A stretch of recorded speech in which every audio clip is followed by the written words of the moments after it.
I don't know how many of you know Daniel Hannan, right? Pretty cool, right? I agree. You know, he's the Secretary General of the Alliance of European Conservatives and Reformists. He's a writer and journalist and has been a Conservative Member of Parliament for Southeast England since 1999, winning re-election in the top slot in 2004 and 2009, and he led the campaign for a referendum on the European Constitution as a good Conservative. He also was the first Member of Parliament to write a detail about the allowances and expenses available in Brussels. The YouTube of his March 2009 speech got 1.4 million hits within 72 hours. Listen, I love this guy. I think Daniel Hannan should be an honorary American. That's what I think. And so I don't need a further introduction. I have this whole introduction, and I don't want to take up his time because we're here to listen to him. And so it's my treat that, and I'm delighted that he accepted our invitation to come. Please give a warm welcome to Daniel Hannan. Daniel?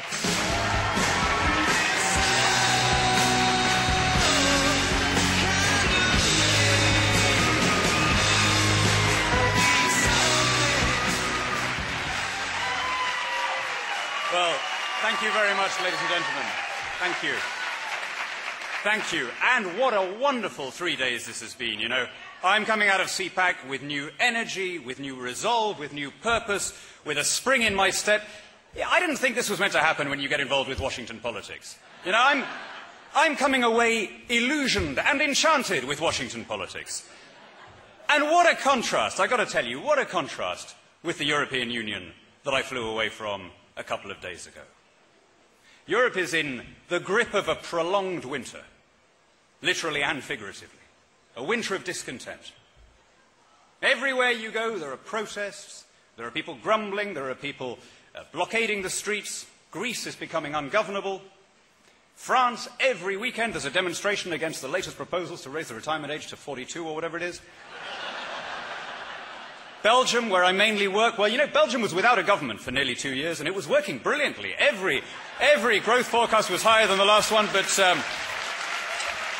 tragically, Belgium now has a government again, and the first thing that's happened is we're back to a series of massive general strikes. I tell you, my friends, there's a lesson there about government somewhere. The wonderful thing about coming to this side of the Atlantic is the optimism, the energy, the drive, and you know, it's infectious. It carries away even the visitor. He breathes in the air, and he starts to be affected by it too. When I write about the politics, or I talk about the politics of the European Union, I am as cynical as the next world-weary Brit. But I come here, and I get carried away by the mood. You know, like I always do in this town when I come here, I did the whole sort of Jimmy Stewart, you know, Mr. Smith goes to Washington thing. Yesterday I went to the Lincoln Memorial, I went to the Jefferson Memorial, I went to the Washington Monument. Now that one confused me because, of course, there isn't a statue of Washington there. In fact, the first time I went there, I assumed it was a monument to Bill Clinton.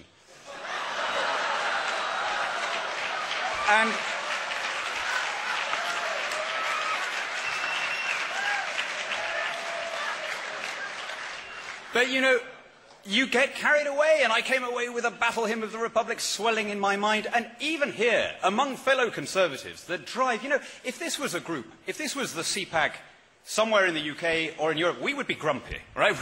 The world is not the way we Conservatives would like it to be. Our values are derided and traduced. Our patriotism is mocked and scorned. Our treasuries are emptied and plundered. Our children are being expropriated. There are plenty of things to be angry about. And there's a real danger, as Conservatives, that you just get angry, that you just get curmudgeonly. I find myself doing it sometimes. But the wonderful thing about the last couple of days of CPAC has been that you've been focused on how we get out of this mess, on the positives of where do we go, how do we get this right.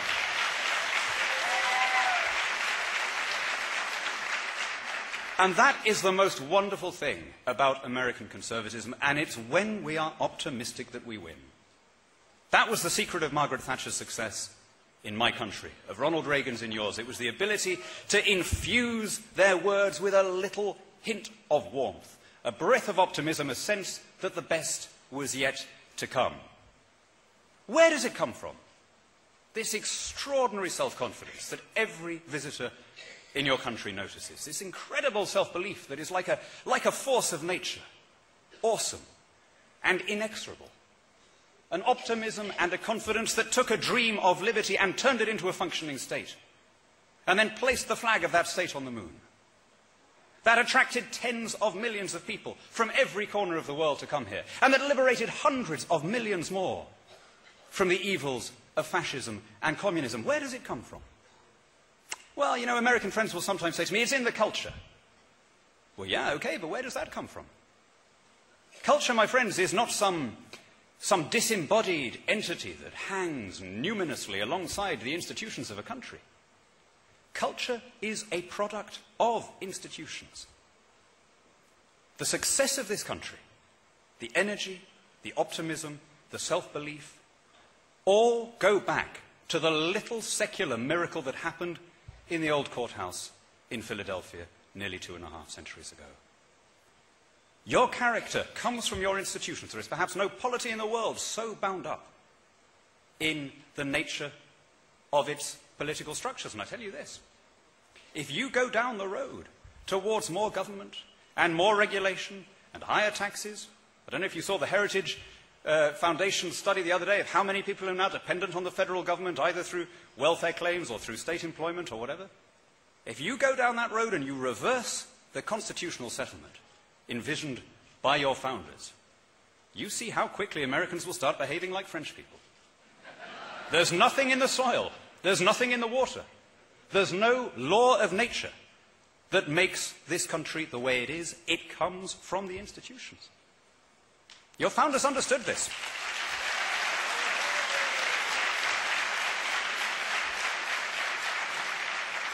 Your founders understood this very clearly. They didn't think that there was some magical genetic property in the new world that would make people this way. They believed firmly that their republican system of government would have the same happy effects anywhere where it was tried. They didn't think that there was some peculiar, unique quality in the Rockies or in the Pacific or in the American sky. Actually, Jefferson did slightly eccentrically once write to a friend in France that our skies in the New World are always cloudless, yours in the Old are always cloudy, which, you know, look out of the window today and you'll see that either Jefferson was giving in to perhaps an understandable excess of patriotic exuberance, or that we have clear evidence of massive climate change before there were any carbon emissions. I don't know, take your pick out of those two. We still hold these truths. What a fantastic theme for this conference. And by the way, what a fantastic book. If there is anyone here who has not yet read Matthew Spaulding's book of that name, We Still Hold These Truths, go and buy it. Do yourselves a favour. It has been a long time since I sat down with a book with such a feeling of pleasant anticipation as when I was reading that wonderful prose. We still hold these truths. Well, you know, I brought along a little copy of the Declaration of Independence and the Constitution. I mean, there's a lot of these around. This one happens to be from the American Civil Rights Union. We still hold these truths. We all know how it begins, right? Life, liberty, the pursuit of happiness. To see how unique that is, to see how the US polity is set apart from others, compare it with the alternatives. The European Union's equivalent of your Declaration of Independence is called the Charter of Fundamental Rights and Freedoms. Where your Declaration of Independence promises life, liberty, pursuit of happiness, the EU's equivalence guarantees our right to strike action, affordable housing, and free healthcare. Right? This is what I mean when I say that it's unique. Now, you may think that's an unfair parallel to draw, right? How can I hold up this absurd EU document and mention it in the same breath as Jefferson's sublime work here? Well, you know, it wasn't me who drew that parallel. The first guy to do it was the author of the European Constitution, the former French President Valéry Giscard d'Estaing. When they met in their constitutional convention in Brussels, he said, "This is our Philadelphia moment." And he went on immodestly and preposterously to compare himself to your third president. Now, I mean, where do you begin to deconstruct that analogy? How about here, actually? Here's a good place to start. Jefferson wasn't there. He was, as one would have hoped that Giscard might have been aware, he was ambassador to Paris at the time. He wasn't in Independence Hall. Look, to see what makes your constitution special, to see what makes your system special, look at the others. Your constitution, with all of the amendments, is 7,200 words long. The EU's equivalent, the Lisbon Treaty, is 78,000 words long. Yours deals with the big issues, the balance between federal and state institutions. The European Union busies itself with such exact details as the status of immigrants, the rights of disabled people, space exploration. It's no wonder that they didn't have any mention of God in their constitution. Their presumption was such that it didn't leave any space for the Almighty, if they were going to set down these things forever. We still hold these truths. Yours was ratified by specially convened assemblies in the 13 member states, or at least in 11 of the member states. As I understand it, Rhode Island and North Carolina were a little bit late in falling into line. Ours was rejected repeatedly in referendums by 53% of Irish people, by 62% of Dutch people, by 54% of French people, and then it was imposed anyway.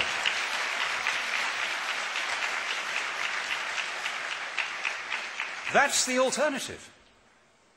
And see how dangerously you are approaching it. You know, I was reading through this again, and I was thinking, as a member of the European Parliament, Jefferson's words, even more than Matt Spaulding's words, Jefferson's words apply so perfectly to my country's discontents. Over my lifetime, the United Kingdom has ceased to be a free and sovereign democracy. Our birthright has been ceded, inch by inch, to the European Union. How aptly we might apply these ringing phrases of Thomas Jefferson's to our own unhappy predicament. How these grievances apply to what Brussels is doing to us. He's combined with others to subject us to a jurisdiction foreign to our constitution and unacknowledged by our laws, for cutting off our trade with all parts of the world, particularly with the wider community of free English-speaking democracies, for imposing taxes on us without our consent.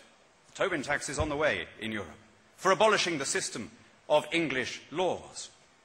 This is my favourite one. He's erected a multitude of new offices and sent hither swarms of officers to harass our people and eat out their substance. Sound familiar? And then how about this one? A lot of people don't know this. A lot of people think I'm joking when I say this. You know, the European Parliament, of which I'm a member, meets in two places. Every fourth week, the whole Parliament shifts from Brussels to Strasbourg. Not just the 736 members, but the interpreters, the committee clerks, the translators, the guy who advises your secretary about her pension rights, the whole circus, right? 12 tons of papers shifting back and forth in a special fleet of trucks, all in order to propitiate the French. And you know what? Jefferson had something to say about that as well. He has called together legislative bodies at places unusual, uncomfortable and distant. I don't know how he did it. That is real prescience for you.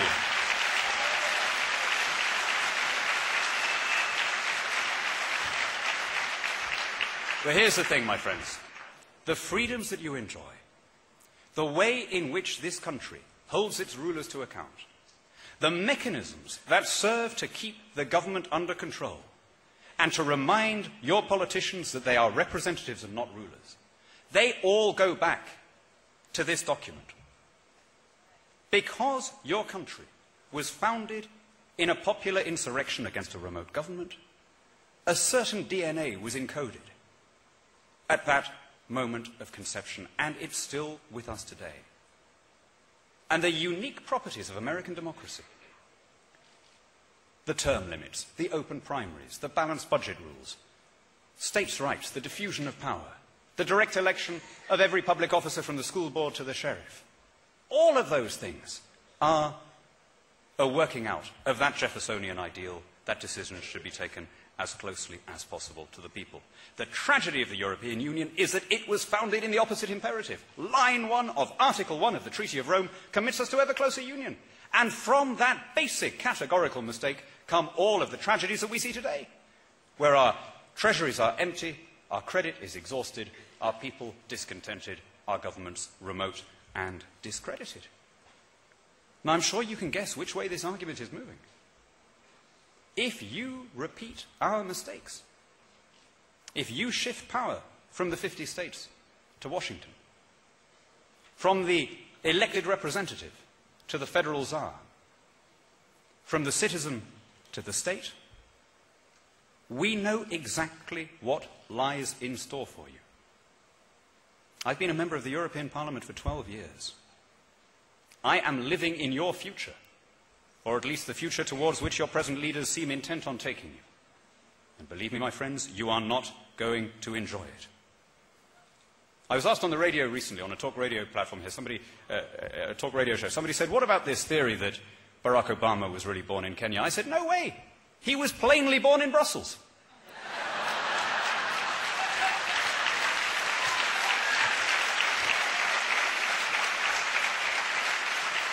You look at the reforms being undertaken by this administration, they're not a series of random initiatives that have just been lashed together accidentally. They amount to a comprehensive policy of Europeanisation. European healthcare, European daycare, European college education, European nuclear disarmament, European carbon taxes, the whole package. And I tell you, when you adopt those things, you don't just become like any other country. You become less prosperous, less independent, less democratic, and less free. We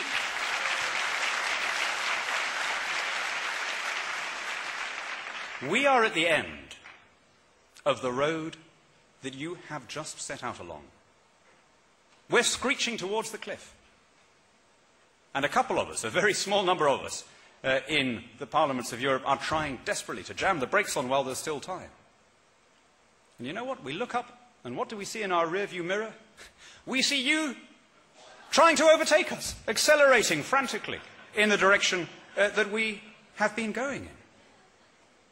My friends, there is still time to turn aside.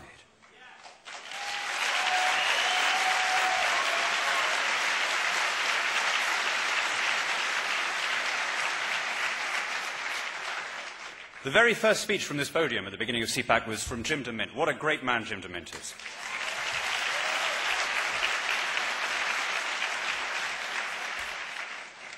Proud son of South Carolina, great American patriot, a man who I am proud to call my friend. And you know, he said something absolutely critical. He reminded us that there are a lot of elections coming up this year. There isn't just the one. And when I say there's time to turn aside, that time is almost upon us. We are months away from where the decision has to be taken. You know, I was looking again at this. There's a lot of good stuff in this constitution of yours. And you know what? It turns out that most of the reasons why you're in a mess are really not to do with the White House. It's the Congress that sets the budgets. It's the Congress that has presided over the debt. And if you want to turn aside, you have to change the majority on the congressional and senatorial benches so that you have a majority once again.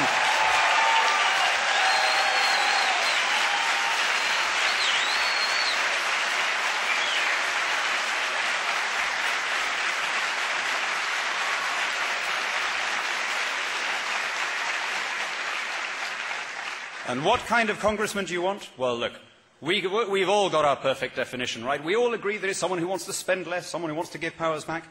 I would summarize it like this. Every congressman should take his oath of office seriously. That's all you need. They stand up there and they promise to uphold and defend the Constitution of the United States of America. If they really mean that, that's enough for me. Now, that brings me on to something else. The greatness of a constitution like this is reflected in the people who serve under it. And the most vital commodity in politics is the humility to understand that you are not bigger than the government that you serve. Now, you can see that lesson. You can find that lesson in bricks and mortar, not far from here. The last time I was in this town, I had the great pleasure of visiting Mount Vernon.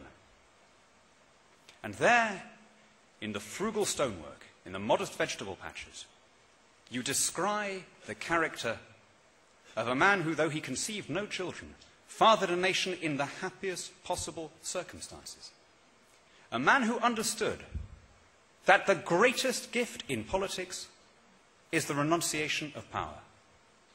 A man who always dreamed of going back, putting down the burdens of office, and leaving before power had done its corrupting work. The hero of your revolutionary founders, the hero of the American patriots, was the Roman general Cincinnatus, who, of course, turned down dictatorial powers in order to return to his plough. George Washington turned down an imperium that would have been beyond the imagination of Cincinnatus. As the sword was our last resort in the defense of our liberties, he told his countrymen, so let it be the first thing laid aside when those liberties are firmly established.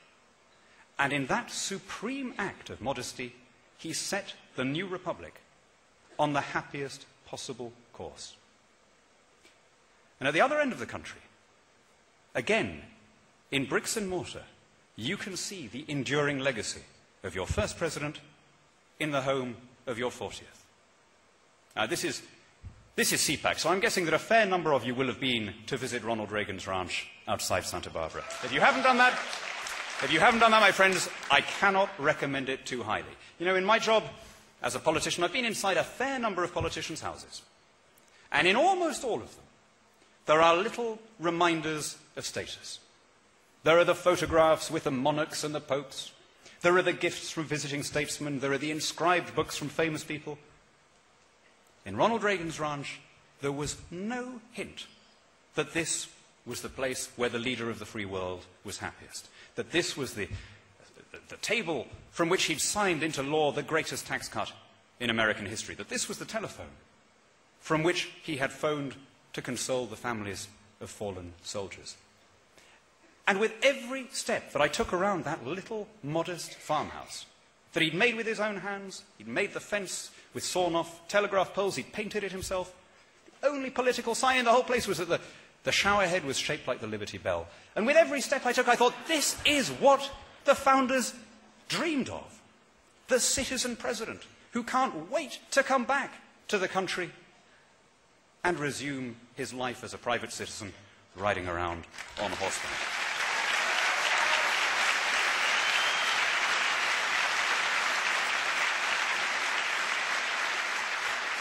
Now, Margaret Thatcher visited him once there. She loved it. She intuited immediately that the house reflected the character of its inhabitants. Gorbachev hated it. He just couldn't understand how someone in such a powerful position could live in such a Spartan place. It's that famous picture of the Russian leader with his cowboy hat on the wrong way around.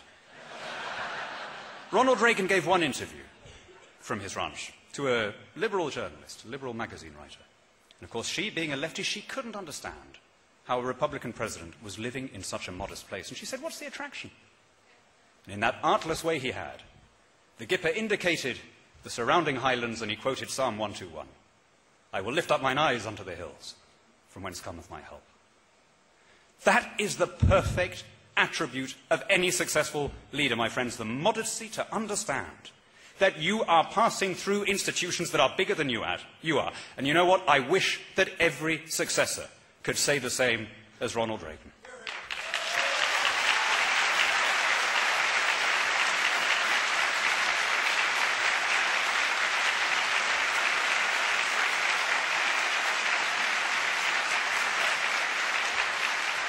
My friends, I'm speaking to you as a patriotic British Conservative.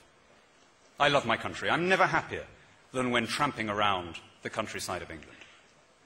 And I admire the character of my fellow countrymen, morose and difficult and drunk, but brave and calm and reliable in hard times and indignant at injustice. And I'm proud of the things that we've given the world. And the thing that makes me most proud, our happiest export, our supreme contribution to the contentment of mankind, was the idea of representative government. The idea that laws should not be passed, nor taxes levied, except by our own elected representatives. And that idea reached its highest and most sublime form on this side of the Atlantic. That's our shared patrimony. That's our common inheritance of freedom, in whose name we have stood shoulder to shoulder against tyranny, and we have made this world a happier place.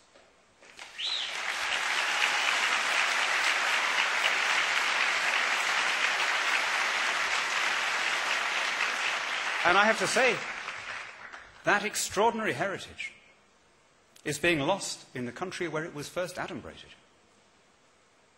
Since I was born, my country has become less free, less independent, less democratic, because our birthright has been handed away to bureaucrats whom nobody elects. And I've made it my life's work to try and reverse that process, to try and take Britain out of this false and synthetic alignment in Europe and to rejoin the wider Anglosphere and the community of free English-speaking nations.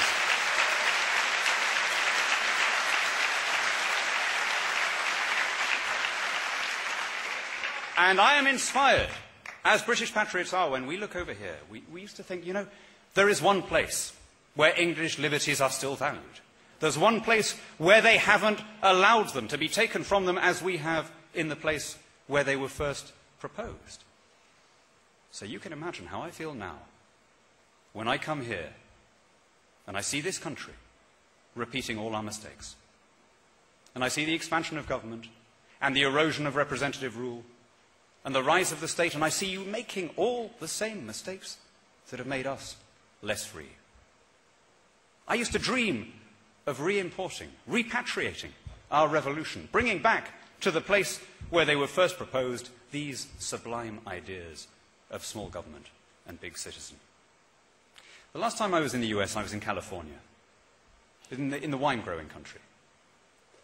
And as I was traveling around, I was struck by an irresistible political metaphor. The vines that were planted in California had come from the Old World, and the varieties found fertile soil in the Californian hills, and they flourished. And then in the 19th century, there was a blight in Europe, a plague called phylloxera, and the ancestral vines were wiped out. And in order to renew viticulture in Europe, the wine growers had to come to California and take cuttings from the descendants back to the ancestral vineyards and get the whole industry on its feet again. I had dreamed of doing something similar, coming here to this secure vessel and repository of British freedom and taking back to the old country the freedoms that our fathers took for granted.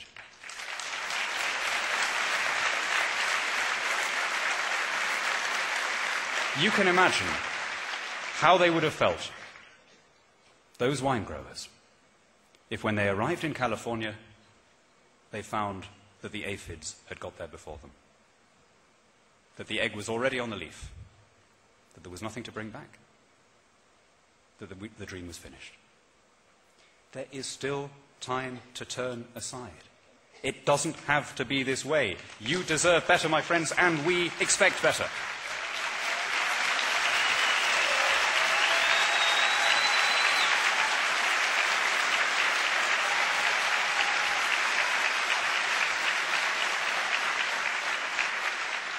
Let me end, my friends, let me end with a heartfelt imprecation from a British conservative who loves his country to American conservatives who still believe in theirs.